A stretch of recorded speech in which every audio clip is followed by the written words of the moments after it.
Hello there, you're watching Pro Gamer Parent and I'm Rick, and today I want to talk to you about community, or the lack of a structured community within the gaming industry. The gaming industry is really booming, but it's been booming for 20 years. My idols became my idols maybe 2000, 2002 or something like that. It was quite a long time ago. Back then there was a community, but it was very, very small, and it was very closely knit together. Bonding and trust and a lot of great things. But now it's booming, it's money everywhere. It's like Klondike, people are rushing to the money, and we don't really have in traditional old school sports. You do have a lot of grown-ups around, you do have a lot of people who's actually could pick up if something goes wrong, could help to make a choice that's beneficial for both parties. I recently, or actually it was almost a year ago, I went to DreamHack and I met a lot of consulting agencies that work with agreements and lawyers and stuff like that, who said, we're here because right now a lot of money is changing hands, and we want to help the young people not signing deals that handicap them for life. That's the key ingredients I want you to take away from this course.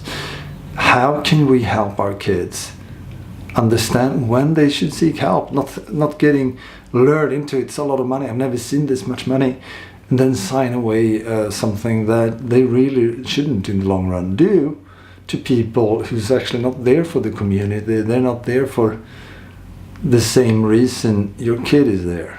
And we have to remind ourselves there, and we have to figure out a way to teach our kids that we have all these kinds of incentives that are not at their best heart, or their interest at best heart.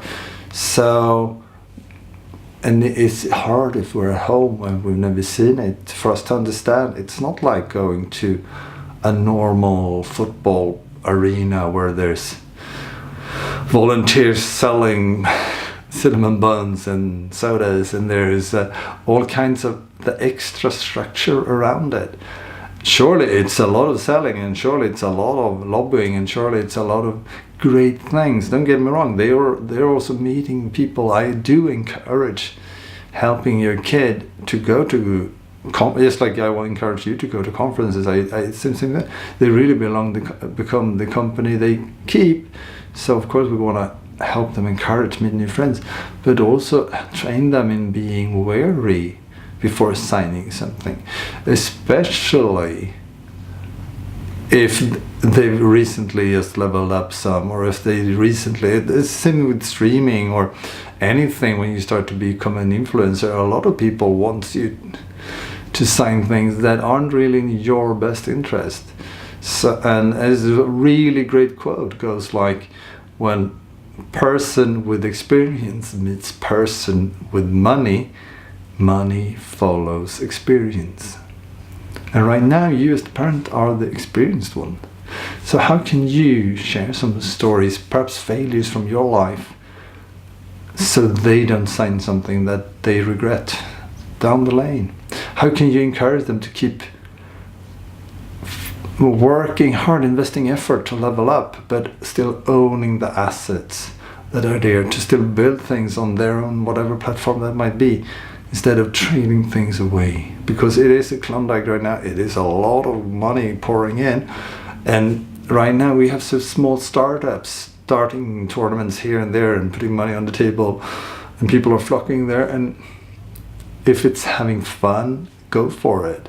But if you're doing that to build a reputation or build a skill set, also understand that this small startup might have different rules for the map or different things that's not going to work in the big tournament that you're building on.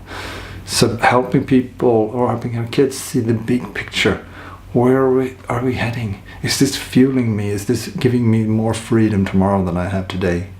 And I'm not saying we shouldn't sign any deals.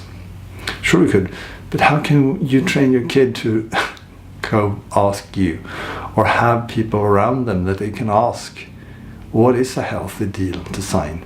Or is this a healthy step for me to take? Or what will I grow here?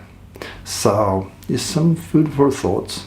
And once again, that community will come. I'm very positive for it, but I find it's not here right now. So how can you be vulnerable and share and invite them to discuss things with you so they don't act without consulting you with your experience, whatever that is. Thanks for checking by. Have a good one.